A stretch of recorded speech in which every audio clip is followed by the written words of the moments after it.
अस्सलामुअलैकुम स्टूडेंट्स, आज हम एसएसटी पढ़ेंगे। तो सबसे पहले आप अपनी बुक देख लिए। आपकी बुक का नाम है social planet class 8 SST. Chapter start करने से पहले हम इसका आपको कंटेंट दिखा देते हैं। आप कंटेंट ओपन कर लिए, ठीक है। इसका सिलेबस बता देते हैं आपको। तो कंटेंट ओपन करिए। जैसे कि हम आपको पहले सिलेबस बता चुके हैं। हिस्ट्री में आपके कितने चैप्टर आ रहे हैं बच्चों? हिस्ट्री में आपके 2 चैप्टर हैं, चैप्टर नंबर 6 और चैप्टर नंबर 7, जिसमें से हम एक चैप्टर नंबर 6 कर चुके हैं, ठीक है। Weaver, iron smelter and factory owners, ये हमने पार्ट नंबर 8 में पढ़ाया था, आपको याद होगा। एक हमारा चैप्टर इसमें रह गया है, चैप्टर नंबर 7। नेक्स्ट हमारा ज्योग्राफी की बात करें। ज्योग्राफी में सिर्फ और सिर्फ हमारा एक ही चैप्टर था, जो कि हम ऑलरेडी 2 पार्ट में कंप्लीट कर चुके हैं, ठीक है। चैप्टर का नाम क्या है? Chapter number 4 agriculture. Part number 7 और 8 में हमने ये कंप्लीट किया था। उसके बाद आते हैं हम सिविक्स पे। सिविक्स पे हम बात करते हैं तो सिविक्स में हमारा PA2 का जो सिलेबस है वो चैप्टर नंबर 5 और चैप्टर नंबर 6 है, जिसमें हमने अभी एक भी चैप्टर कंप्लीट नहीं किए हैं। तो आज हम करने जा रहे हैं सिविक्स का chapter number 5, understanding laws. 100 page number 173 पर अंडरस्टैंडिंग लॉज। लॉज को समझना है हमें, मतलब अंडरस्टैंडिंग लॉज, कानून को समझना। अंडरस्टैंडिंग मतलब समझना। चलिए पेज नंबर 173 ओपन कर लिए, ठीक है स्टूडेंट। पेज नंबर 173 स्टार्ट करते हैं अपना नया चैप्टर। चलिए पेज नंबर 173 है हमारा अंडरस्टैंडिंग लॉज। बच्चों इससे पहले वाला एक जो चैप्टर है हमारा, फिर से 1 मिनट कंटेंट पे आइए, हम आपको बता दें। वैसे बता चुके हैं। इससे पहले वाला जो आपका चैप्टर था एग्जीक्यूटिव, वो हमने कट करा दिया है, ठीक है। ये चैप्टर नंबर हमारा 4 हमने कट करा दिया है, एग्जीक्यूटिव। द एग्जीक्यूटिव आपको नहीं पढ़ना है। अगर आप नॉलेज के लिए घर पे ऐसे ही पढ़ना चाह रहे हैं तो चैप्टर की रीडिंग कर सकते हैं, मगर सिलेबस में आपके ये नहीं है, ठीक है स्टूडेंट्स। सिलेबस में क्या है आपके? चैप्टर नंबर 5 और चैप्टर नंबर 6, यही 2 चैप्टर हैं, जिसमें से आज हम पढ़ने जा रहे हैं चैप्टर नंबर 5, पेज नंबर 173 पर। चलिए पेज नंबर 173 ओपन कर लिए बच्चों। यहाँ देखिए हमारा पेज नंबर 173 है। पार्ट नंबर हमारा कौन सा है? 5 है, चैप्टर नंबर 5 है। चैप्टर का नाम अंडरस्टैंडिंग लॉज। पार्ट नंबर 5 कैसे है देखो। इससे पीछे वाला चैप्टर तो आपको हमने कट करा दिया, ये वाला 4 चैप्टर हमने कट करा दिया, ये ठीक है। ये आपका पार्ट 5 में स्टार्ट होता है। अब यहाँ पर देखिए, इससे पहले वाले चैप्टर में आ जाइए। यहाँ पर देखिए हमने बताया था चैप्टर नंबर इसमें 3 में, पार्ट 3 यहाँ पर कंप्लीट हुआ था आपका। शुरू से देखते हैं, चलिए शुरुआत से देखते हैं। शुरुआत में आप चैप्टर नंबर 3 ओपन करिए पहले। चैप्टर नंबर 3 में हमने यहाँ पर पार्ट 3 स्टार्ट किया था बच्चों, आपको पता होगा। यहाँ पर पार्ट 3 स्टार्ट करने के बाद हमने बताया था कि यहाँ पर इस जगह पर पेज नंबर 160 पर हमने कहा था पार्ट 3 यहाँ पर कंप्लीट हो गया आपका। फिर हमने, क्योंकि वीडियो ज़्यादा बड़ी हो रही थी, तो हमने 2 पार्ट में करा था इसे। पार्ट 3 यहाँ पर कंप्लीट कर दिया था। उसके बाद नेक्स्ट पेज नंबर 161 से हमने बताया था कि पार्ट 4 यहाँ से स्टार्ट हुआ, और पार्ट 4 यहाँ से स्टार्ट होने के साथ साथ लास्ट में जब तक एक्सरसाइज करी हमने पूरी इसमें पार्ट 4 में, ठीक है, यहाँ पर हमारा चैप्टर कंप्लीट हुआ। फिर यहाँ चैप्टर कंप्लीट हुआ, यानी हमारा पार्ट 4 कंप्लीट हुआ। अब यहाँ पर पार्ट 4 कंप्लीट हुआ। अगर हम ये चैप्टर पढ़ते तो हमारा पार्ट 5 में स्टार्ट होता, मगर ये हम पढ़ रहे नहीं हैं। हम क्या पढ़ रहे हैं? चैप्टर नंबर 5 पढ़ रहे हैं, तो हमारा चैप्टर नंबर 5 होगा पार्ट नंबर 5 में स्टार्ट, अंडरस्टैंडिंग लॉज। चलिए अब इसे रीड करते हैं। अंडरस्टैंडिंग लॉज, लॉज को समझना। Let's read. For carrying out it's activities effectively, ये कह रहे हैं for carrying out its activities effectively and efficiently every community, society and state must formulate some laws। ये कह रहे हैं कोई भी कम्युनिटी, कोई भी सोसाइटी, ठीक है, कोई भी स्टेट, कोई भी कंट्री, कोई भी कहीं भी, अगर कोई भी शहर, कोई भी कंट्री है, कोई भी पूरा मुल्क है, अगर उसे अपनी एक्टिविटीज़ को इफ़ेक्टिवली और एफिशिएंटली चलाना है, अगर क्या, अगर कोई कंट्री, कोई स्टेट, ठीक है, कोई सोसाइटी है, कोई भी कम्युनिटी है, अगर वो चाह रही है कि उसकी जो एक्टिविटीज़ हैं, सारे जो उसके काम हैं, वो इफ़ेक्टिवली होते रहें, मतलब प्रभावशाली जिसे कहते हैं, इफ़ेक्टिवली होते रहें और एफिशिएंटली होते रहें और अच्छे से बेहतर तरीके से होते रहें, तो इसके लिए क्या है? State must formulate some laws. इसके लिए जो है, चाहे वो कम्युनिटी हो, सोसाइटी हो या स्टेट हो, उसके लिए एक सम लॉज होने चाहिए, कुछ लॉज होने चाहिए, कुछ कानून होने चाहिए, फॉर्मुलेट करे जाने चाहिए, कुछ कानून बनाए जाने चाहिए उसके लिए। तभी कोई काम, कोई एक्टिविटी एफिशिएंटली और इफ़ेक्टिवली हो सकती है, अच्छे से और बेहतरीन तरीके से हो सकती है। बिना कायदे कानून के, बिना रूल्स के, बिना रेगुलेशन के, बिना रूल्स और लॉज के कोई काम अच्छे से नहीं हो सकता। ठीक है। अगर स्कूल में कह दिया जाए कि आप जो है किसी भी टाइम आ सकते हैं, तो बच्चे बिल्कुल बस छुट्टी के टाइम ही आएंगे और चले जाएंगे।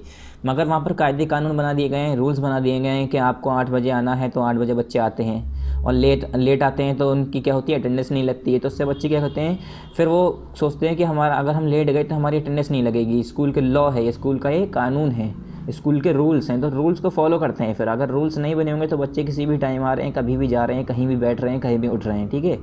तो इससे क्या है, अगर हमें अपनी ज़िंदगी में कोई भी काम करना है, कोई भी एक्टिविटीज़ को इफ़ेक्टिवली और एफिशिएंटली चलाना है, एफिशिएंटली उसे कैरी करना है, तो उसके लिए हमें या हर कम्युनिटी को, कोई भी कम्युनिटी हो, हम ही नहीं सारे, खाली स्कूल में ही नहीं बात कर रहा हूँ मैं, घर में भी बात कर रहा हूँ। घर में भी कायदे कानून होने चाहिए कि 8 बजे सो के उठना है तो उठना है, 6 बजे सो के उठना है तो उठना है। ये कायदे कानून घर में भी लागू होने चाहिए, वरना बच्चे जो है क्या होता है कि कोई 10 बजे उठ रहा है, कोई 11 बजे उठ रहा है। ठीक है। तो उससे डिसबैलेंस हो जाता है पूरे घर का माहौल। तो उसके लिए हमें क्या चाहिए, कायदे कानून चाहिए, लॉज चाहिए, कानून चाहिए। ये कह रहे हैं without laws there would be no peace and order. ये कह रहे हैं बिना लॉज के, बिना कानून के कहीं भी जो है, कहीं खुशियाँ नहीं होंगी, ऑर्डर नहीं होगा, ना ही कोई सुख और शांति होगी। नो पीस, पीस मतलब शांति, कोई सुख और शांति नहीं होगी अगर हमारे पास कानून नहीं होंगे। अगर ये कानून नहीं होता कि दूसरे का मर्डर करने पर जेल हो जाती है, जैसे अगर किसी को मारने पर जेल हो जाती है, सज़ा होती है, अगर ये कानून नहीं होता तो लोग बाग डरते नहीं और किसी को भी गुस्से में जाकर मार दिया करते, उसको उसका मर्डर कर देते। ठीक है। तो इसीलिए कायदे कानून बनाए गए कि लोग बाग डरें। मेन मकसद ये नहीं है कि कायदे कानून बनाए गए इसलिए कि वो डरें, लोग बाग को डराना नहीं है कायदे कानून बना के।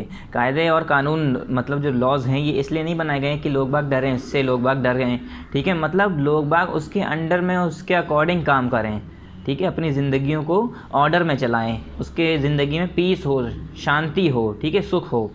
Without it there would be chaos and confusion in every walk of life. ये कह रहे हैं अगर इसके बिना हर कदम पे, ज़िंदगी के हर कदम पे कन्फ्यूज़न ही कन्फ्यूज़न, चाउस ही चाउस, मतलब कहीं लड़ाई झगड़े और इंसान को समझ में नहीं आएगा क्या करना है हर जगह पर। ठीक है। अगर ऐसा होता है रोड पे चलने के कानून नहीं होते, जैसे ये नहीं होता अगर कि हमें उल्टे साइड ही चलना है, मान लो मैं एग्जांपल दे रहा हूँ, अगर ये कानून नहीं होता इंडिया के अंदर कि हमें उल्टे साइड चलना है, ये कहा गया है ना कि हमें चलना है अगर रोड पे तो हम उल्टे साइड चलें, वो उधर वाला भी उल्टे साइड चलेगा तो आपस में क्लैश नहीं होगा, आपस में टकराएंगे नहीं। ठीक है। एक्सीडेंट नहीं होंगे। मगर अगर ये कानून नहीं होता कि हमें उल्टे हाथ पे चलना है, तो हर कोई कहीं भी चल रहा होता और एक दूसरे से टकरा रहे होते, एक्सीडेंट हो रहा होता। तो वही ये, इससे कन्फ्यूज़न पैदा होती। कोई चाहता कि हम सीधे हाथ पे चल रहे हैं तो कोई चाहता उल्टे हाथ पे चल रहे हैं, और एक दूसरे से कन्फ्यूज़ होते और आपस में फिर एक्सीडेंट्स होते। बहुत सारे ऐसे रूल्स और लॉज हैं जो अगर नहीं होते तो उससे कन्फ्यूज़न पैदा हो जाती ज़िंदगी में, और आपस में क्लैशेस होते, लड़ाइयाँ होती हैं आपस में। ठीक है। एक दूसरे से बहस होती, एक दूसरे से लोग बाग जो है नफ़रत करते एक दूसरे से, क्योंकि हर कोई एक दूसरे से क्या चाहता है, जैसे कि अब कुछ जगह पर रूल्स रेगुलेशन नहीं बने हुए हैं। जैसे कि अब मैं मान लूँ कि अगर ये नहीं होता कि अपना प्राइम मिनिस्टर है वो, हम जैसे अब नेता जो होते हैं, नेता जो बनते हैं, रिप्रेजेंटेटिव जिसे कहते हैं, अगर वो वोट के ज़रिए नहीं चूज़ करे जाते तो कोई भी चाहता कि हम नेता बन जाएं। ठीक है। हर कोई एक दूसरे को मारता, मतलब राजा वाली बात आ जाती है, जैसे राजा एक दूसरे राजा को हरा के वहाँ पर हुकूमत कर लेता था, वैसे हर कोई चाहते कि हम इसे हटा के हम हुकूमत कर लें। तो इसीलिए वो सारी चीज़ें भी लॉज के अंडर में करी जाती हैं। Laws provide systems to regulate activities to drive the maximum benefit from all types of resources. ये कह रहे हैं लॉज हमें क्या प्रोवाइड करता है, एक सिस्टम प्रोवाइड करता है। क्या, लॉज प्रोवाइड सिस्टम्स। तो लॉज एक हमें सिस्टम प्रोवाइड करता है, किस लिए, टू रेगुलेट एक्टिविटीज़, सारी एक्टिविटीज़ को चलाने के लिए, to drive the maximum benefit from all type of resources. किस तरह की एक्टिविटीज़ को चलाने के लिए, जो भी हमारे पास रिसोर्सेज हैं उससे जो है मैक्सिमम, ज़्यादा से ज़्यादा बेनिफिट ड्राइव करने के लिए कोई भी एक्टिविटीज़ हो, उसे लॉज जो है हमारा, उसे जो है उसके लिए हमें एक सिस्टम प्रोवाइड करता है कि हम कोई भी एक्टिविटीज़ अगर कर रहे हैं तो ज़्यादा से ज़्यादा उस रिसोर्स से या किसी भी तरीके का रिसोर्स से अगर हम उस पर कोई काम कर रहे हैं तो हमें ज़्यादा से ज़्यादा उससे बेनिफिट हो जाए, मैक्सिमम बेनिफिट हो, उससे ज़्यादा से ज़्यादा फ़ायदा हो। इसके लिए लॉज हमें एक सिस्टम प्रोवाइड करता है इन सब एक्टिविटीज़ को चलाने के लिए। A body of rules and guidelines, जैसे कि यहाँ पर है a body of rules and guidelines which is usually enforce through a system is called law. ये कह रहे हैं कोई भी रूल्स और गाइडलाइंस की जो एक बॉडी है, मतलब जिसके ज़रिए हमें जो है एक through a system is called law. ये कह रहे हैं जो कि which is usually enforce through a system. ये कह रहे हैं कोई भी रूल्स या गाइडलाइंस की कोई बॉडी है, कोई भी मतलब एक तरीका है जिसके ज़रिए हमें जो है कानून, कायदे कानून हमारे ऊपर थोपे जा रहे हैं, इन्फोर्स का मतलब होता है थोपना वैसे, मगर इसमें यहाँ पर देखे जाएंगे तो लागू होना। थोपना यहाँ पर जरूर वर्ड अच्छा नहीं है, क्योंकि थोपा जाना मतलब किसी फोर्सफुली करा जाना। यहाँ पर इन्फोर्स मतलब क्या है, लागू करना, हर किसी पर अप्लाई करना। तो ये कह रहे हैं ये जो सिस्टम होता है जिसके ज़रिए हम पर रूल्स और रेगुलेशन और गाइडलाइंस हम पर लागू की जाती हैं, उन्हें हम कहते हैं लॉ। वो होता है हमारा कानून। द वर्ड यहाँ पर है, the word law is drive from a Latin word large. ये कह रहे हैं वर्ड जो है लॉ, ये एक लैटिन वर्ड से बना है, लार्ज। लैटिन में एक वर्ड होता है लार्ज, जिससे बनाया गया है लॉ। और इस लार्ज का मतलब क्या है, विच इम्प्लाइज समथिंग डेफिनाइट। ये लार्ज मतलब बड़ा वाला लार्ज नहीं है, ये लैटिन में लार्ज लिखा हुआ है। लैटिन में लार्ज का मतलब कुछ और होगा, जैसे संस्कृत में लार्ज को कुछ और कहते होंगे, वैसे ही जैसे हम इंग्लिश में लार्ज मतलब बड़ा होता है, तो लैटिन में लार्ज मतलब क्या होता है, डेफिनेट, जो कि फिक्स हो, डेफिनेट हो बिल्कुल, ठीक है। Followed, regulated, stable and uniform, मतलब डेफिनेट हो, जिसमें ना आगे ना कोई चीज़ पीछे, मतलब बिल्कुल करेक्ट फिक्स चीज़ हो। फॉलोड, जो कि फॉलो की जा रही हो। रेगुलेटेड, जो कि रेगुलेटेड हो। स्टेबल हो, यूनिफॉर्म हो, मतलब एक डायरेक्शन में हो। यूनिफॉर्म हो, नॉन यूनिफॉर्म ना हो, मतलब नॉन यूनिफॉर्म मतलब कहीं भी इधर उधर उल्टा सीधा कुछ ना हो। रेगुलेटेड हो मतलब फॉलोड हो, हर किसी के ज़रिए फॉलो की जाने वाली चीज़। फिक्स्ड मतलब जो फिक्स्ड हो, कभी इधर उधर उसमें कोई बदलाव ना किया जाए, उसे हम कहते हैं लॉ, कानून। जो एक बार बना दिया गया वो बना दिया गया, वो बना दिया गया, वो फिक्स्ड है, वो फॉलो किया जाएगा, वो रेगुलेटेड हो रहा है, लोग बाग उसे रेगुलेट कर रहे हैं। स्टेबल रहेगा, वो यूनिफॉर्म रहेगा, उसके अंदर कोई चेंजेस नहीं आएंगे। चेंजेस जब आएंगे जब वो उसके अंदर कोई कमी रहेगी। ये कह रहे हैं do laws apply to all. ये कह रहे हैं क्या लॉ यानी जो कानून हैं, जो कायदे हैं, कानून हैं, वो क्या सब पे अप्लाई होते हैं, सबके ऊपर लागू होते हैं। तो ये कह रहे हैं in India the constitution is the main set of law which are guidelines on how the rule of the law has to be followed. ये कह रहे हैं जो इंडिया है हमारा, इंडिया के अंदर हमारे जो कॉन्स्टिट्यूशन है हमारा, कॉन्स्टिट्यूशन क्या है, the main set of law, वो हमारा मेन सेट है लॉ का, उसके अंदर सारे लॉज लिखे हुए हैं। तो वो जो कलेक्शन है, सेट ऑफ लॉज हैं, उसे हम कहते हैं कॉन्स्टिट्यूशन, ठीक है। उस कॉन्स्टिट्यूशन के अंदर हमारे सारे लॉज लिखे हुए हैं, सारे कानून लिखे हुए हैं। ये कह रहे हैं which are guidelines on how the rule of the law. ये कह रहे हैं जो कि क्या है, हमारे लिए गाइडलाइंस है, जैसे कि हमारे how the rule of the law has to be followed, कि हमारे जो लॉ का रूल है, जो हमारे कानून का हमारे रूल है, हुकूमत है, वो कैसे फॉलो की जाएगी, जो हमारे कानून लिखे गए हैं वो कैसे फॉलो किए जाएंगे। वो सारी चीज़ें किस में मौजूद हैं, हमारे कॉन्स्टिट्यूशन के अंदर मौजूद हैं, लिखे हुए हैं, ठीक है, रिटन हैं। Different wings of the government machinery help in maintaining and enforcing the rule of law। ये कह रहे हैं different wings of the government machinery। ये कह रहे हैं अलग अलग wings हैं, अलग अलग, ये मतलब विंग्स मतलब ये नहीं कि पंख, मतलब अलग अलग ज़रिए हैं, अलग अलग जो है पार्ट्स हैं, डिफरेंट डिफरेंट बॉडीज़ हैं गवर्नमेंट की मशीनरी की, जो कि हमारे मेंटेनिंग और इन्फोर्सिंग के लिए मदद करता है। मतलब कानून को मेंटेन करने में और उसे लागू करने के लिए मदद करता है, ठीक है। रूल ऑफ लॉ को इन्फोर्स करने के लिए और मेंटेन करने के लिए गवर्नमेंट्स के पास अलग अलग डिफरेंट मशीनरी हैं, different wings of government machinery help in maintaining and enforcing the rule of law. ये कह रहे हैं अलग अलग बॉडीज़ हैं, गवर्नमेंट की अलग अलग ग्रुप हैं, गवर्नमेंट के जो अलग अलग काम हैं उनके, और सभी मिलकर हमारे लॉज को मेंटेन करते हैं और इन्फोर्स करते हैं, मतलब लागू करते हैं, और उसमें बहुत बड़ा इनका हाथ है और मदद करते हैं। मतलब according to the constitution all persons are equal before the law. ये करें कॉन्स्टिट्यूशन के हिसाब से जितने भी लोग हैं वो सब के सब बराबर हैं कानून के अंदर, मतलब before law, equal before the law. All persons are equal before the law का मतलब ये है कि हर कोई जो है कानून की नज़र में बराबर है। कॉन्स्टिट्यूशन के हिसाब से हर कोई कानून की नज़र में बराबर है, काला हो, गोरा हो, पतला हो, मोटा हो, लंबा हो, गटुआ हो, छोटा हो, ठीक है, ब्राह्मण हो, शूद्राज हो, क्षेत्रियाज हो, वैश्याज हो, कोई भी कास्ट हो, हिंदू, मुस्लिम, सिख, ईसाई, जैन, बुद्धिस्ट, क्रिश्चियनिटी, जो भी हो, हर कोई कॉन्स्टिट्यूशन के अंदर बराबर है। मेनली हम इंडिया की बात करें तो इंडिया के कॉन्स्टिट्यूशन के अंदर अगर वो इंडिया का सदस्य है, इंडिया का सिटीज़न है, तो वो इंडिया के अंदर जो सारे लॉज दूसरों पर लागू हो रहे हैं वही सारे लॉज इसके ऊपर लागू होंगे। जो लोग दूसरी चीज़ें एंजॉय कर रहे हैं वही लोग वो लोग भी वो सारी चीज़ें एंजॉय करेंगे। यहाँ नेक्स्ट है there can be no discrimination against a person on the basis of socio economic status, creed, caste और जेंडर। ये कह रहे हैं हमारे इंडिया के अंदर, या सॉरी इंडिया की बात ना करें, अगर हम अभी सिंपली अगर लॉज की बात कर रहे हैं तो लॉ के अंदर हमारे जो है कोई भी तरीके का, किसी भी तरीके का डिस्क्रिमिनेशन नहीं होना चाहिए अगेंस्ट अ पर्सन। किसी के खिलाफ जो है कोई भी डिस्क्रिमिनेशन नहीं होना चाहिए, भेदभाव नहीं होना चाहिए on the basis of socio economic status, चाहे सोशियो इकोनॉमिक स्टेटस के हिसाब से देखें या हम क्रीड के हिसाब से देखें, कास्ट के हिसाब से देखें, जेंडर के हिसाब से देखें, ठीक है, कलर के हिसाब से देखें, किसी भी हिसाब से देखें, हमें किसी को डिस्क्रिमिनेट नहीं करना है। हमारे अंदर हमारा हक ही नहीं है हम किसी को डिस्क्रिमिनेट कर दें कि हम कोई भी अगर रिच पीपल है तो वो पुअर पीपल को डिस्क्रिमिनेट नहीं कर सकता है। No persons in the country is above the law. कह रहे हैं कोई भी पर्सन, कोई भी इंसान, कोई भी आदमी कंट्री के अंदर, मुल्क के अंदर, हमारे शहर के अंदर, कंट्री के अंदर हमारे कानून से ऊपर नहीं है। No person in the country is above the law. कोई भी इंसान कंट्री के अंदर कानून से ऊपर नहीं है, अबव द लॉ नहीं है।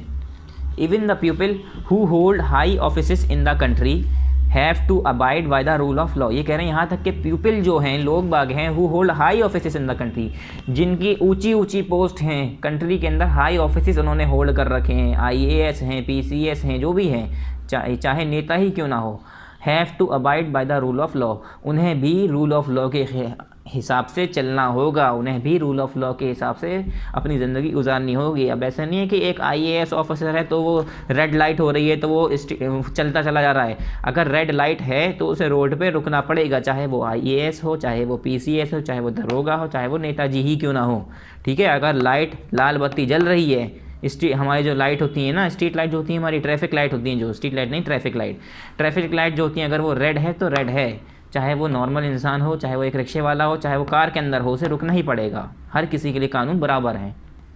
अ क्राइम और violations of law has a specific punishment. ये कह रहे हैं अगर कोई इंसान क्राइम करता है और लॉ को वायलेट करता है, लॉ के मतलब खिलाफ जाता है, लॉ की बेअदबी कह सकते हैं, या हम ये कह सकते हैं बेइज्जती करना, ठीक है, मेनली यही है, लॉ की बेइज्जती करना, उसे फॉलो ना करना। अगर कोई इंसान ऐसा करता है, लॉ के ख़िलाफ़ जाता है, कानून को फॉलो नहीं करता है और उसकी बेइज्जती करता है, तो उसे एक स्पेसिफिक पनिशमेंट है उसके लिए। हर इंसान के लिए अलग अलग तरह की पनिशमेंट है, हर इंसान के लिए अलग अलग तरह की, मतलब ये नहीं कि कोई अगर पतला आदमी है तो उसके लिए अलग होगी पनिशमेंट, मोटा है उसके लिए अलग होगी। इसका मतलब ये है हर, अगर जिस हिसाब से आपके जो गुनाह होंगे, जो आपकी पनिशमेंट होगी, वो उसी के हिसाब से होगी। जैसे कि आपने चोरी की है, ठीक है, आपने कायदे कानून नहीं माने, आपने बैंक की रॉबरी कर ली, तो ये मना है ना, चोरी करना भी मना है हमारे, वैसे तो हमारे मज़हब में भी मना है, हर किसी के मज़हब में मना है हराम का खाना, और हमारा जो कॉन्स्टिट्यूशन है वो तो मना करता ही है लूट वूट करना, चोरी करना, ठीक है। तो मतलब ये इल्लीगल तरीका हुआ ना पैसा कमाने का, तो इससे हमें सज़ा मिलेगी, चाहे छोटा हो चाहे बड़ा हो, सबको सज़ा मिलेगी और बराबर। There are specific processes in the law. ये कह रहे हैं अब लॉ के अंदर, कानून के अंदर कुछ स्पेसिफिक, कुछ खास प्रोसेसेस होते हैं, ठीक है, कुछ प्रोसेस होते हैं which help in stabilising the punishment of a person, जो कि क्या मदद करते हैं, किसे मदद करते हैं, लोगों को पनिशमेंट देने में, स्टेबलाइज करने में। Which help in stabilising the punishment of a person, किसी पर्सन की पनिशमेंट को स्टेबलाइज करना है तो उसमें वो मदद करते हैं, ठीक है। कायदो कानून जो हमारे होते हैं उसी के हिसाब से ही पनिशमेंट भी दी जाती है। अब किसी ने चोरी की है तो उसका हाथ नहीं काट दिया जाएगा। हमारे इंडिया के अंदर रूल क्या है, उसे जो है कुछ फ़ाइन दिया जाएगा, उससे वो सामान सबसे पहले मांगा जाएगा जो उसने चुराया है। छोटी मोटी चोरी की बात कर रहा हूँ मैं। अब बैंक की रॉबरी की है तो वो तो बड़ा केस हो जाएगा, उसमें तो पुलिस उसे पकड़ ही लेगी। खैर पकड़ तो सब में ही लेती है, तो उसे फिर क्या है, उसके ऊपर चार्जेस लगाए जाते हैं, FIR दर्ज होती है, ठीक है, उसके ऊपर कुछ फ़ाइन लगाया जाता है, उसे कुछ महीने की, कुछ साल की सज़ा दी जाती है, जिससे वो दोबारा वो सारे काम ना करे, ठीक है। उसे पुलिस कस्टडी में रखा जाता है, ठीक है। फिर है यहाँ पर वाई आर लॉज रिक्वायर्ड। ये करें लॉज की हमें ज़रूरत क्यों है, why are laws required, laws की ज़रूरत क्यों है, कायदे कानून की ज़रूरत क्यों है। तो हमने भी शुरू में ही बताया था लॉज की ज़रूरत क्यों है वहाँ पर ऊपर। चलिए पढ़ते हैं। Laws are required to prevent people from several unjust social practices. ये कह रहे हैं लॉज जो हैं वो किस लिए ज़रूरी हैं, लोगों को बचाने के लिए, किससे, from several unjust social practices, कुछ अनजस्ट, ठीक है, कुछ अनजस्ट सोशल प्रैक्टिसेस से बचाने के लिए लॉज जो है रिक्वायर्ड हैं। लोगों को कुछ अनजस्ट सोशल प्रैक्टिसेस से बचाने के लिए लॉज की ज़रूरत पड़ती है, ठीक है। मतलब अनजस्ट मतलब जैसे अनजस्टिस होता है, ठीक है, ऐसे अनजस्ट होता है जिसमें जो है इंसान के सारे हक नहीं दिए जा रहे होते हैं, ठीक है। हम कहते हैं हमें जस्टिस चाहिए, यानी हमें अपना हक चाहिए। तो इसीलिए अगर किसी को कोई ऐसी प्रैक्टिस कर रहा है, कोई ऐसे काम कर रहा है जिसमें दूसरे के हक छीने जा रहे हैं, तो इसके वो हक दिलाने के लिए हमारे कायदे कानून ज़रूरी होते हैं, वो हक दिलाने के लिए हमारे लॉज ज़रूरी होते हैं। The practice of untouchability was the cause of suffering for millions of people who in the past were forced to do work which was both demeaning and polluting in nature। ये कह रहे हैं, अब ये आया मेन टॉपिक, ये एक example दे के समझा रहे हैं कि पहले ज़माने की बात बताएं बच्चों, पहले ज़माने की नहीं, मैं अभी की भी बात कर रहा हूँ, अभी भी इंडिया के अंदर की बात कर रहा हूँ मैं। बहुत सारी जगह ऐसी हैं जहाँ पर अनटचेबिलिटी अभी भी मानी जाती है, ठीक है, अभी भी अनटचेबिलिटी वाली बात है अभी भी। तो ये कह रहे हैं ये क्या है, जो प्रैक्टिस है अनटचेबिलिटी की was the cause of suffering for millions of people, यही वजह बनी थी और अभी भी बनती है। इससे मिलियंस ऑफ पीपल जो है सफ़र करते हैं, गुजरते हैं और इससे परेशान होते हैं।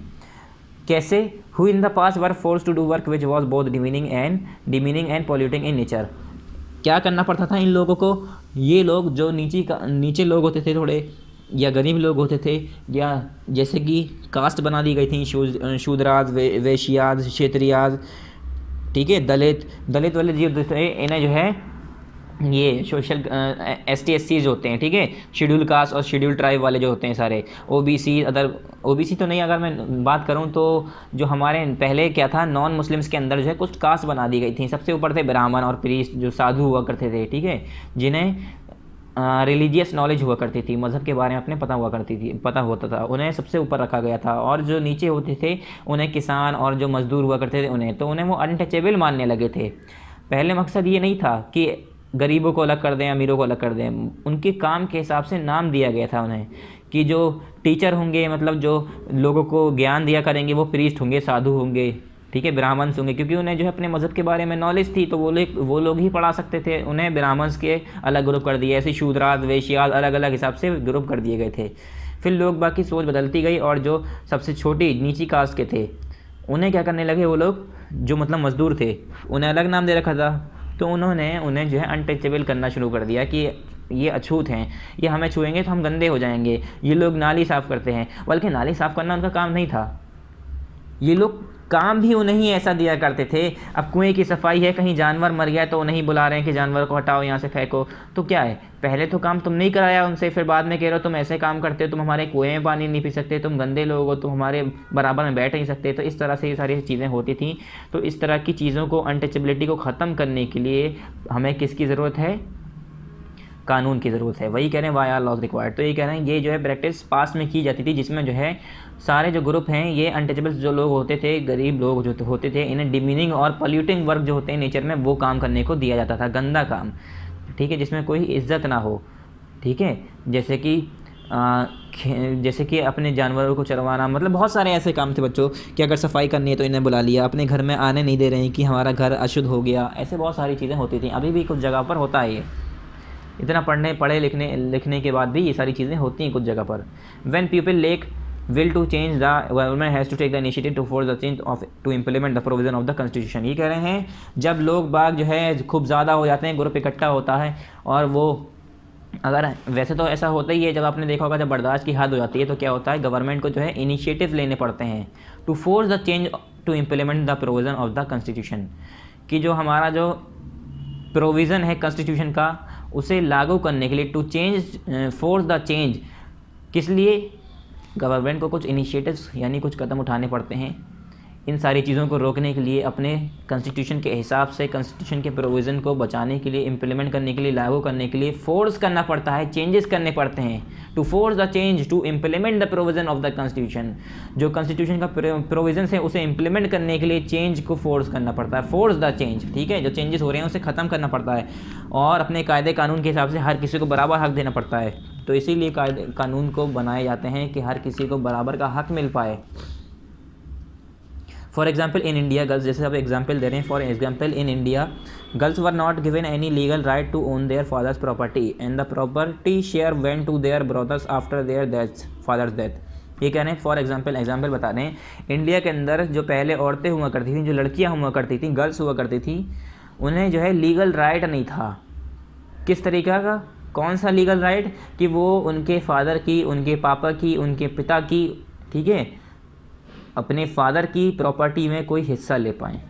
पहले ज़माने में क्या होता था बच्चों, जब पिता की डेथ हो जाती थी, जो फादर की डेथ हो जाती थी, मतलब पापा का इंतकाल हो जाता था, तो उसके बाद क्या होता था, जो प्रॉपर्टी होती थी, जो उनकी ज़मीनें होती थी, जो उनका घर बार जो भी होता था, वो सारा जितने भी बेटे होते थे उसमें इक्वली शेयर कर दिया जाता था, इक्वली बांट दिया जाता था। और लड़कियां जो होती थी, लड़कियों को वो शेयर नहीं दिया जाता था। लड़कियां चाहे शादीशुदा हों चाहे बच्चे हों, छोटे हों, उन्हें उसमें से कोई हिस्सा नहीं दिया जाता था। जैसे कि अब 100 गज़ की ज़मीन है, 2 भाई हैं तो 50-50 गज़ दोनों को मिल जाएगी, मगर तीसरी अगर कोई एक बहन है तो उसे उसमें से हिस्सा नहीं दिया जाता था। पहले ये होता था इंडिया के अंदर। And the property share went to their brothers after their father death. और क्या होता था, फादर की डेथ के बाद उनका जो प्रॉपर्टी का शेयर होता था वो उनके ब्रदर्स के पास, भाइयों के पास चला जाता था, ना कि गर्ल्स के पास, ना कि लड़कियों के पास।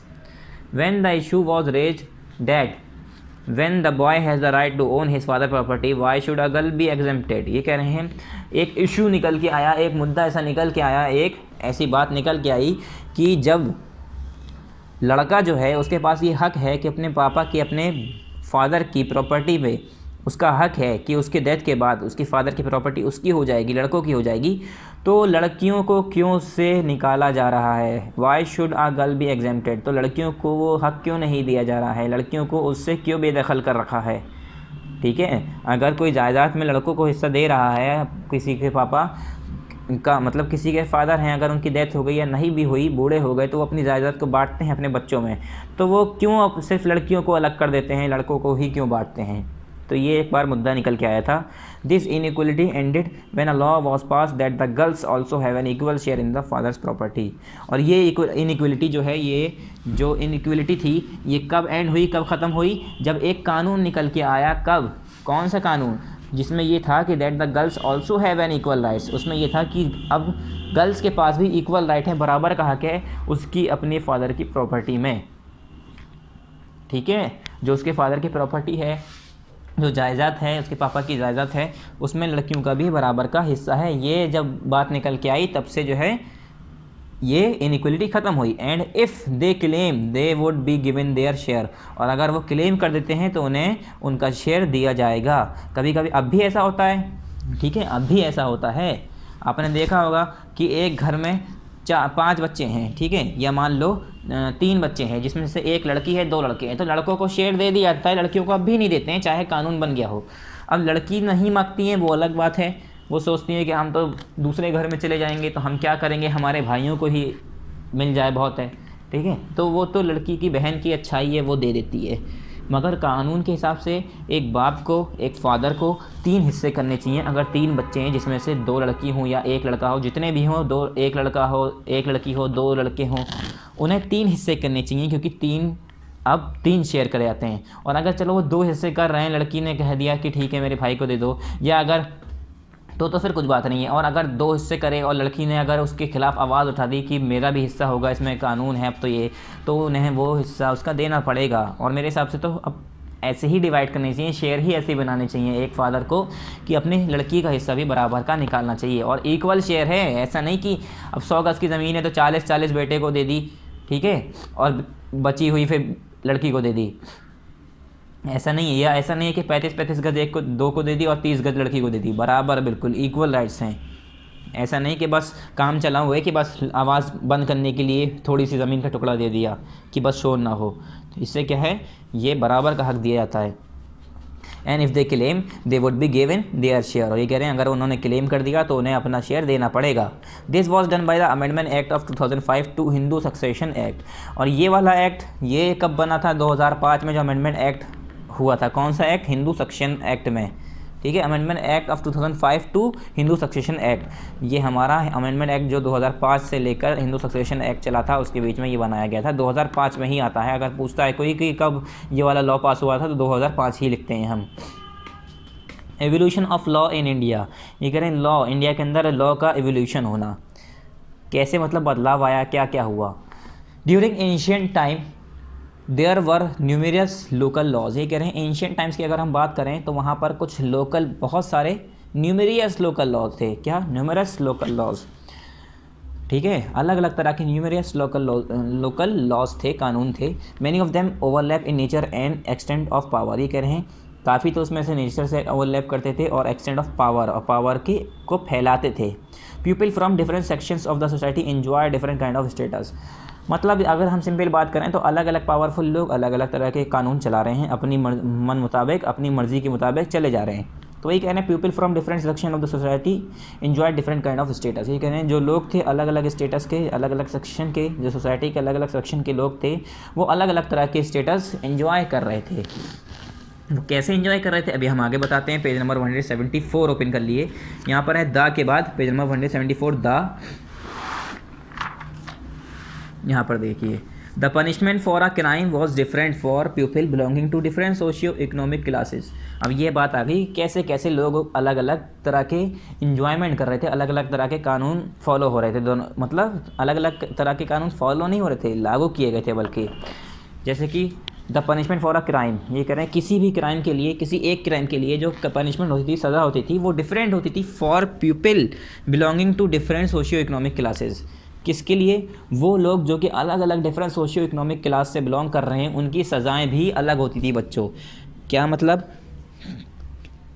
क्या मतलब है इसका? ये कह रहे हैं अगर कोई सज़ा दी जा रही थी तो लोग बाकी सोशल इकोनॉमिक बैकग्राउंड क्लास को देखकर उन्हें सज़ा दी जाती थी। गरीब है तो उससे ज़्यादा सज़ा, अमीर है तो अलग सज़ा। मतलब हर तरह की वहाँ पर ये कह लिए डेमोक्रेसी, ये कह लिए कि वहाँ पर डिस्क्रिमिनेशन हो रहा था। ठीक है, एक दूसरे के कायदे कानून जो राइट्स होते हैं वो उछाले जा रहे थे, हक नहीं दिए जा रहे थे।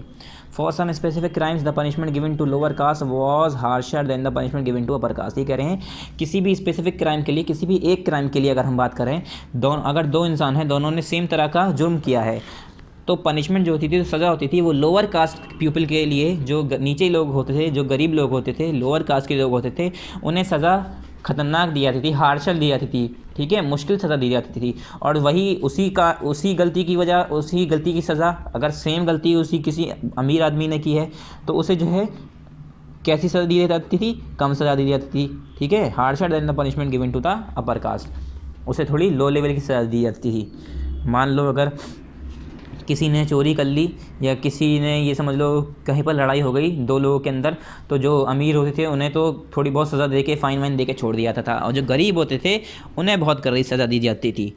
फिर है during the colonial period things begin to change. ये करें अब कॉलोनियल पीरियड की बात करते हैं तो वहाँ का चीज़ें बदलने लगी। The colonial ruler consulted Brahmin priest and maulvis to interpret local laws and made their own set of laws to govern the country. कह रहे हैं जो कॉलोनियल रूलर थे, जो राजा थे उस ज़माने में, उन्होंने ब्राह्मण प्रीस्ट को और मौलवीज जो थे उन्हें जो है कंसल्ट कर दिया गया, उन्हें मतलब बना दिया गया। क्या बना दिया गया? To interpret local laws. जो लोकल लॉज हैं, जो कानून हैं, उसे इंटरप्रेट करने के लिए जो राजा थे वहाँ के, उन्होंने ब्राह्मण्स को और मौलवीज को लगा दिया गया। And made their own set of laws to govern the country. और कह दिया गया कि आप अपने खुद के लॉज बनाइए, जिससे and made their own set of laws, और उन्हें अपने सेट ऑफ लॉज बनाना शुरू कर दिए कंट्री को गवर्न करने के लिए। अब देखिए बच्चे, ये जो कह रहे हैं ब्राह्मण और मौलवीज, तो क्या था मेनली ये जो है, अगर हम बात करें तो ये दिल्ली सल्तनत के टाइम में हुआ था, जब मुग़ल पीरियड चल रहा था। तब क्या था कि राजा का नाम तो ऐसे मुझे याद नहीं है कौन सा राजा था, अकबर था या कौन था। तो उसमें ये था कि बच्चों की अब रिलीजियस मैटर पे मौलवी हैं, वो मुसलमान के बारे में जानता है। ठीक है, और अगर कोई साधु हैं, कोई ब्राह्मण हैं, तो वो हिंदूज़ के बारे में जानते हैं। तो यही दो मेरे हिसाब से ज़्यादा जो लोग थे, यही दो मेन लोग थे इंडिया के अंदर उस ज़माने में।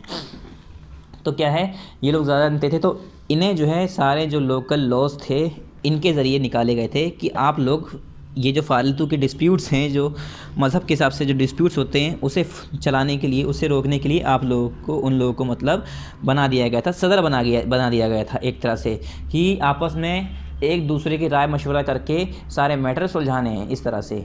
ठीक है, सारे लोकल लॉज इनके हाथ में दे दिए गए थे। Many historians believe that it was the British, और काफ़ी हिस्टोरियंस ये सोचते हैं कि it was the British who introduce a proper legal system and just laws in India. ये कह रहे हैं काफ़ी हिस्टोरियंस ये सोचते हैं कि वो लोग हिस्टोरियंस जब पढ़ाई की उन लोगों ने, हिस्ट्री लिखना शुरू की। हिस्टोरियंस कौन होते हैं? जो हिस्ट्री लिखते हैं, जो पास के बारे में लिखते हैं। तो उनके हिसाब से वो लोग ये कहते हैं कि वो लोग ब्रिटिशर्स थे जिन्होंने हमारे इंडिया के अंदर कायदे कानून ढंग से बना के गए। ठीक है। कुछ हिस्टोरियंस कहते हैं वो ब्रिटिशर्स थे जिनकी वजह से हमें ढंग के कानून मिल गए। Who introduce a proper legal system, जिन्होंने प्रॉपर लीगल सिस्टम इंट्रोड्यूस किया और जस्ट लॉज बनाए इंडिया के अंदर। But other historians hold a contrary view, मगर कुछ हिस्टोरियंस जो हैं इंडिया के वो कंट्रारी व्यू करते हैं। कुछ लोग इनसे कंट्रारी मतलब इनसे अलग सोचते हैं। वो कहते हैं they argue that many colonial laws were arbitrary, ये आर्ग्यू करते हैं, उसके खिलाफ जाते हैं। उन हिस्टोरियंस के अलग अपोजिट मतलब बोलते हैं उसके जो हिस्टोरियंस कहते हैं कि ब्रिटिश ने कानून बनाए यहाँ पर, उन्होंने सही तरीके से यहाँ पर लॉज लागू किए, ठीक है। तो मगर कुछ हिस्टोरियंस कहते हैं नहीं, ऐसा कुछ नहीं है, काफ़ी कॉलोनियल लॉज थे जो कि आर्बिट्रेरी थे। And it was the Indian nationalist, और वो लोग इंडियन नेशनलिस्ट थे जिन्होंने इंपॉर्टेंट रोल प्ले किया in shaping the rule of law, किसमें, रूल ऑफ लॉ को शेप करने के लिए इन द कंट्री। काफ़ी हिस्टोरियंस कहते हैं कि ब्रिटिशर्स थे जिन्होंने कानून बनाए अच्छे से, हमारे इंडिया को मतलब कानून बनाया, इंडिया के अंदर कानून जो लागू किया अच्छे से, वो ब्रिटिशर्स थे। कुछ लोग कहते हैं नहीं, वो हमारे कौन थे, इंडियन नेशनलिस्ट थे, हमारे जो इंडिया के नेशनलिस्ट थे उन लोगों ने बनाए। तो ये आपस में एक दूसरे से मतलब आर्ग्यू होता है एक तरह से। कुछ कहते हैं कि नहीं ब्रिटिशर्स थे, कुछ कहते हैं नहीं हमारे इंडिया के नेशनलिस्ट थे। Let us take the example of the sedition act of 1870। ये कह रहे हैं चलिए अब सेडिटेशन एक्ट जो 1870 का सेडिटेशन एक्ट है उसकी एग्जाम्पल लेते हैं।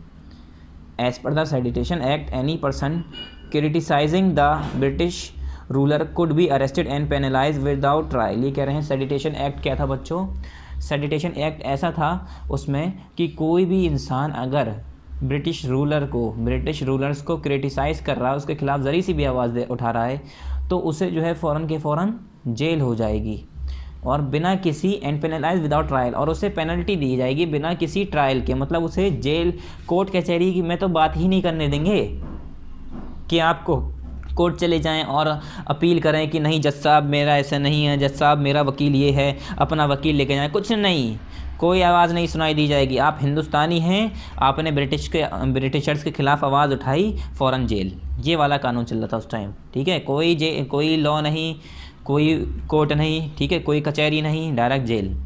There were many other laws. अगर कोई सोचता कि चलो हमें फंसाया जा रहा है, हम अपना वकील लाएंगे, तो ये सब वकील लाने की ज़रूरत ही नहीं पड़ती थी, उससे पहले ही आपको जेल भेज दिया जाता था, ठीक है। ये आपके पास राइट ही नहीं था, हक ही नहीं दिया गया था।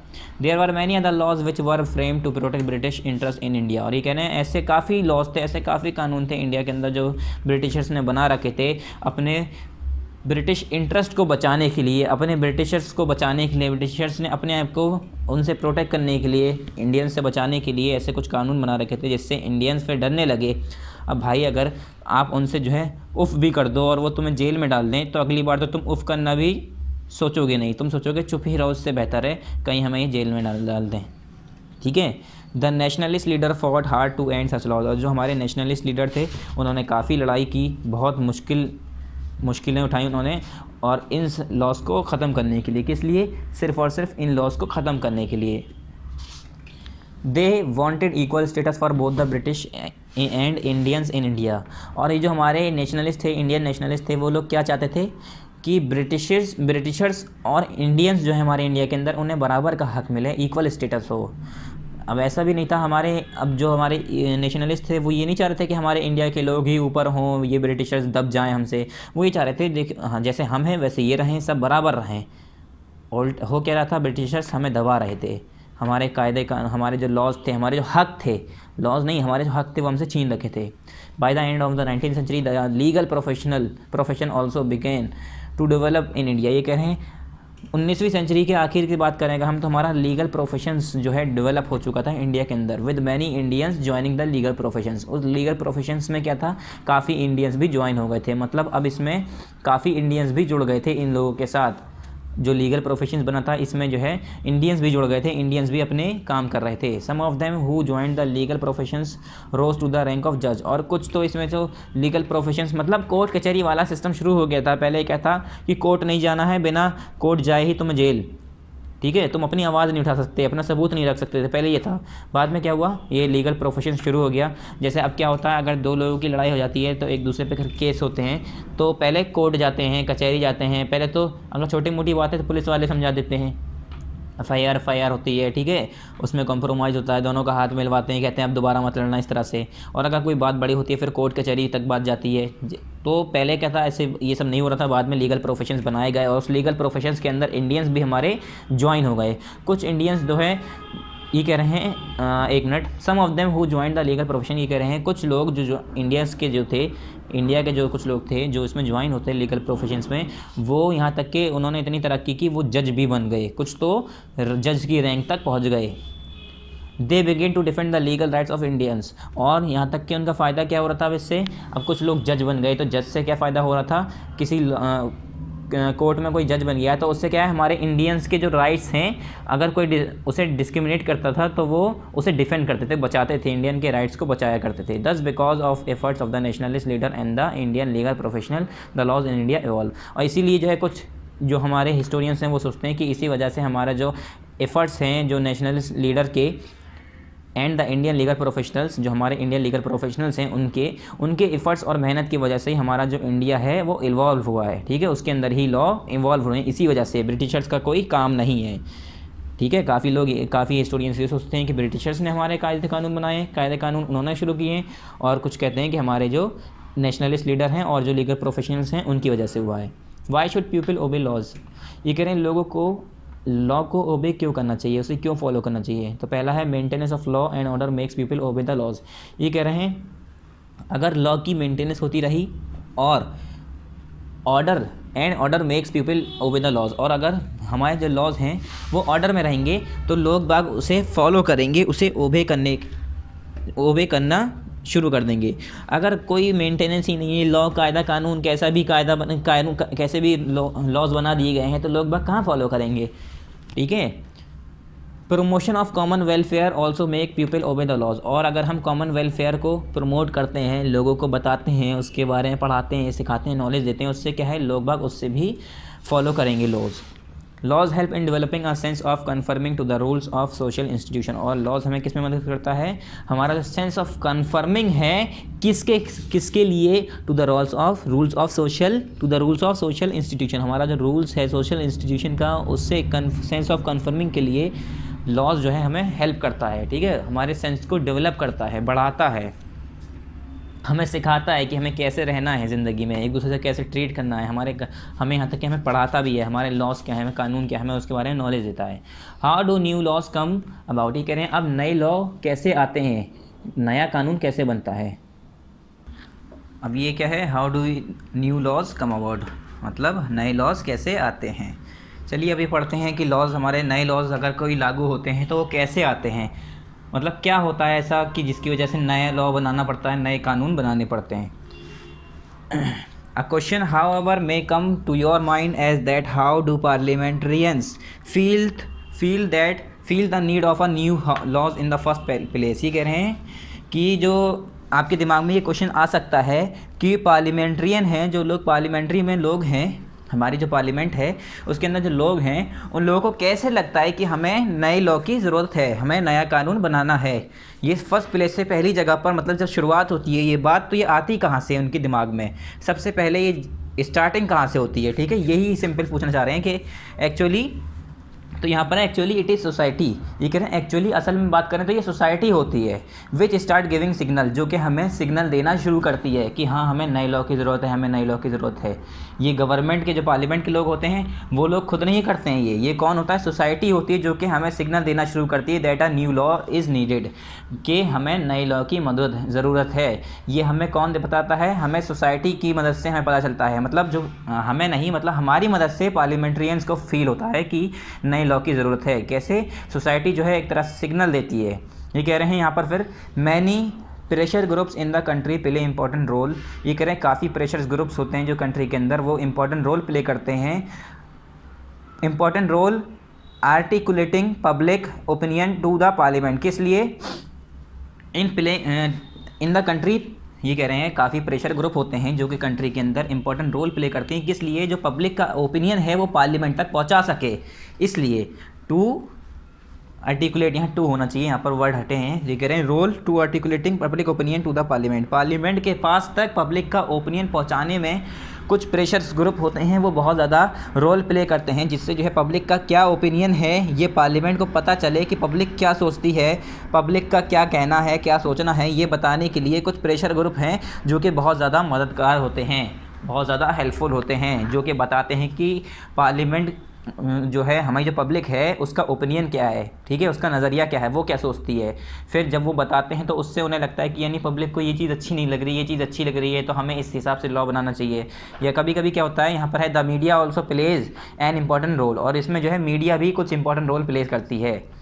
जैसे यहाँ पर है let us take example of protection of women from domestic violence of act 2005। ये कह रहे हैं चलिए अब एग्जांपल लेके बताते हैं आपको कि कैसे जो है नया कानून बनता है, कैसे लगता है पार्लियामेंट को कि हमें नए कानून की ज़रूरत है। तो ये कह रहे हैं जैसे कि अब एक एग्जाम्पल दे रहे हैं कि पहले protection of women from domestic violence act 2005 में शुरू हुआ था कि जो घरों में डोमेस्टिक वायलेंसेज होते हैं, घरों में जो वायलेंसेज होते हैं औरतों के साथ, ठीक है, बदसलूकी की जाती है, औरतों के साथ बेरहमी से ट्रीट किया जाता है, उनके साथ हार्श नेचर उन्हें शो किया जाता है।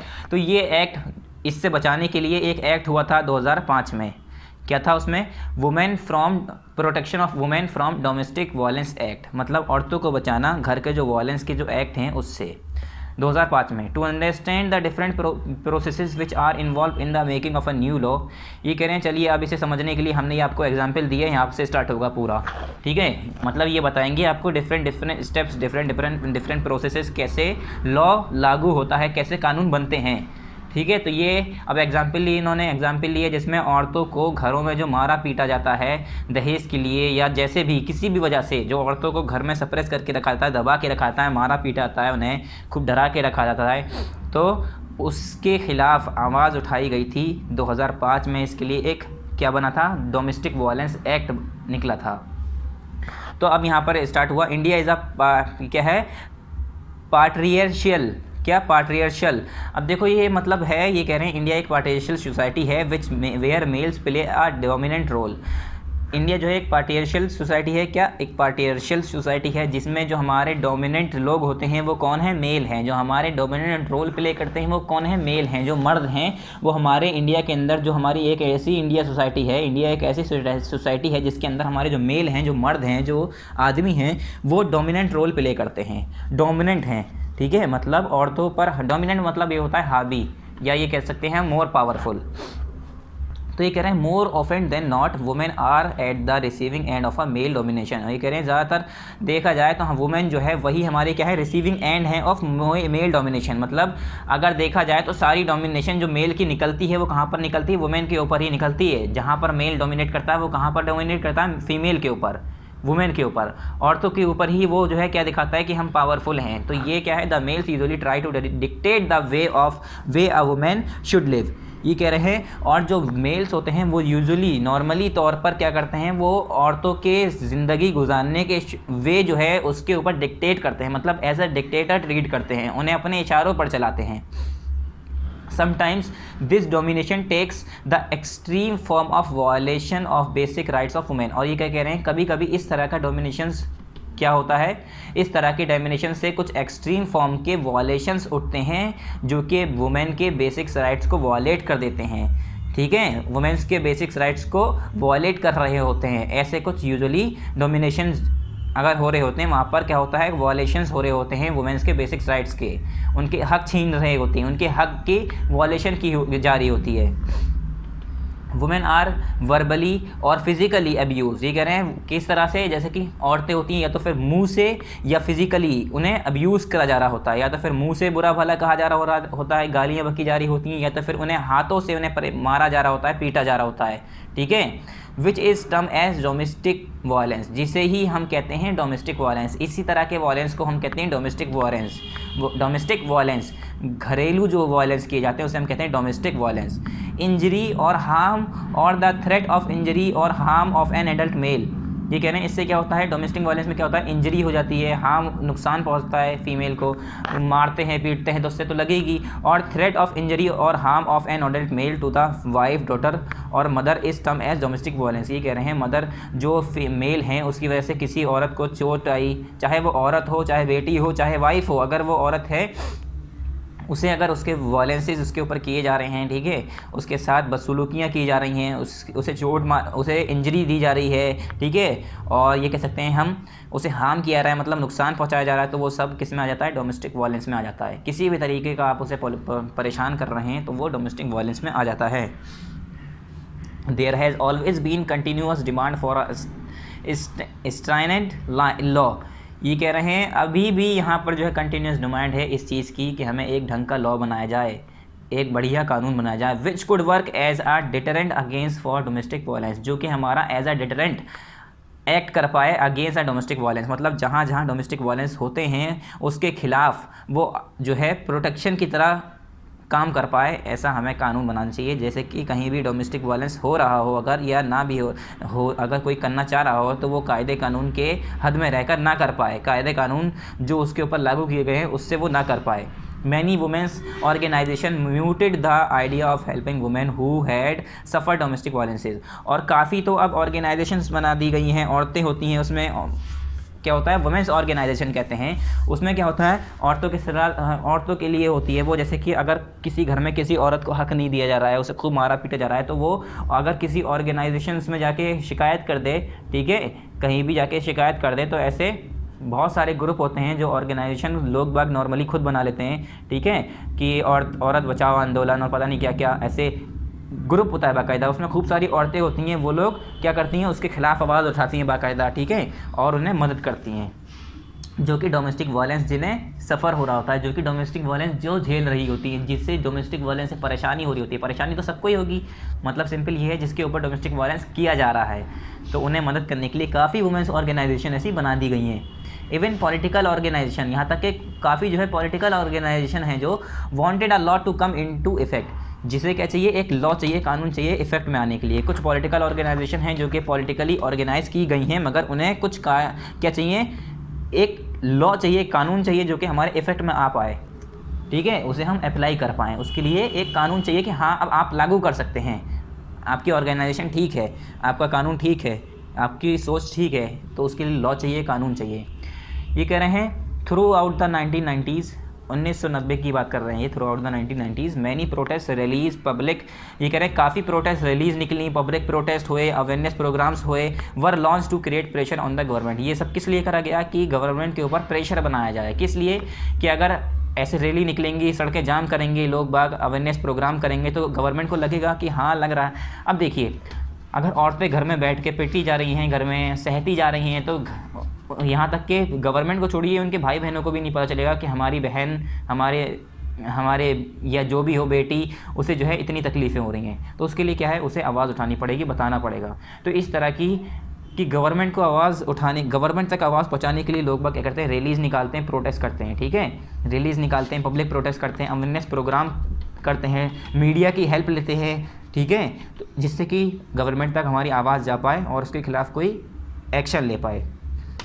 तो ये कह रहे हैं ये प्रेशर बनाने के लिए, गवर्नमेंट के ऊपर एक प्रेशर क्रिएट करने के लिए कि गवर्नमेंट के ऊपर जब प्रेशर लागू करेंगे, अब हमने सारी दुकानें बंद कर दी, ठीक है, अभी जैसे किसान का हड़ताल चल रही है, तो किसान हड़ताल पे आ जाएंगे तो हम लोग खाएंगे क्या, तो उससे गवर्नमेंट फिर क्या होगा, जल्दी से गवर्नमेंट आएगी, उनकी बात सुनेगी, क्योंकि अगर गवर्नमेंट बात नहीं सुनेगी तो फिर जनता खाएगी क्या। तो इसी तरह से उनके ऊपर प्रोटेस्ट करके उनके ऊपर क्या करा जाता है, प्रेशर बनाया जाता है। ये कह रहे हैं इन 1999, फिर 1999 में lawyers group of law student and activist has a nation wide consultation from among various pressure group. क्या हुआ, 1999 में लॉयर्स हुए, अलग अलग लॉ के स्टूडेंट्स हुए या एक्टिविस्ट हुए, जो वो सब क्या हुए, nation wide consultation from among various pressure group है, उन्होंने एक नेशन वाइड कंसल्टेशन किया अलग वेरियस प्रेशर ग्रुप्स के साथ। उसके साथ साथ कौन कौन से प्रेशर ग्रुप्स थे, मीडिया की मदद से, मतलब वो एक तरह से प्रोटेस्ट चल रहा है। अब फाइनली द डोमेस्टिक वायलेंस यानी prevention and protection bill was drafted. जब ये सारे लोग मिल गए, उसमें वकील आ गए, जो लॉ के स्टूडेंट हैं वो आ गए, जो एक्टिविस्ट हैं, जो हर घर से लोग हैं नॉर्मली वो आ गए, सपोर्टर्स आ गए, उसमें प्रेशर ग्रुप्स हैं वो सब आ गए अलग अलग। अब इससे क्या हुआ, जब उसके ऊपर प्रेशर पड़ा गवर्नमेंट के ऊपर, तो एक डोमेस्टिक वायलेंस बिल निकला। उसमें क्या था, domestic violence prevention and protection bill था वो, जिसमें प्रिवेंशन और प्रोटेक्शन, वुमेन की प्रिवेंट करने के लिए और उनके प्रोटेक्शन के लिए बिल निकाला गया था। ड्राफ्ट किया गया था, मतलब लिख दिया गया था। The national commission for women presented the, फिर यहाँ से पेज नंबर 174 से पेज नंबर 75 का ये यहाँ पर है, the national commission for women presented the draft to standing community of the parliament. फिर क्या हुआ, जो नेशनल कमीशन थी उन्होंने क्या किया, वुमेन प्रेजेंटेड वुमेन के प्रेजेंटेड के लिए क्या हुआ, अब ये जो ड्राफ्ट किया गया था वो स्टैंडिंग कम्युनिटी, पार्लियामेंट की जो स्टैंडिंग कम्युनिटी थी वहाँ पर पहुँचा दिया गया वो ड्राफ्ट। अब इसके कायदे कानून होते हैं, कुछ स्टेप्स होते हैं, उसके हिसाब से लॉ बनाया जाता है। तो पहले तो लॉ बना दिया गया, ड्राफ्ट कर दिया गया, ठीक है। ड्राफ्ट करने के बाद वो ड्राफ्ट करा हुआ जो लेटर था, जो भी था, वो स्टैंडिंग कम्युनिटी, पार्लियामेंट की जो स्टैंडिंग कम्युनिटी थी, स्टैंडिंग कम्युनिटी उसके पास पहुंच गया, ठीक है, स्टैंडिंग कमेटी। फिर क्या हुआ, the committee analyse the draft and accepted the most of the demand in it.